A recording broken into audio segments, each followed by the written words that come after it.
Guys, আসসালামু আলাইকুম guys. আশা করি সকলে ভালো আছেন ভাইয়ারা। আপনাদেরকে আজকে দেখাবো আজকে চাপায়ের আম, বুঝছেন? সেই টকটকে আম। আজকে চাপায়ের বাসায় আম কাটবো। কারণ আমকে আম খেয়ে দেখবো যে কেমন লাগে, বুঝছেন? চলেন আমরা আম খেয়ে দেখি। আমটা আগে কেটে দেখি আমরা কেমন আমটার কালার। বিসমিল্লাহ। ও কালারটা একবারে হলুদ কালার। চাপাই আম আছে বলতে ভুলে গেছি আমি। যা হোক, চাপাই আম আছে বলছি। আমটা আগে কি আমটা সুন্দর রে। এত সুন্দর আম কি রে, ও আল্লাহ, খাইতে কি টেস্ট লাগবে রে। আম যে রে, চাপায়ের আম মানে তো বিখ্যাত পুরা বাংলাদেশে। ও আম রে, খাইতে দিয়ে কি মজা লাগবে, পুরা মধু মধু। ওই কি রে, রসমালাই রসমালাই।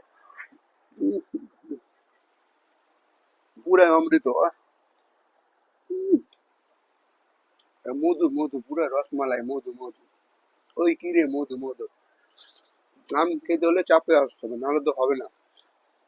উম, কি মজা। খেতে চান এবং এমন সুন্দর আম, তো আসতে হবে কোথায়? আমাদের আমাদের চাপাই গ্রাম, বুঝছেন?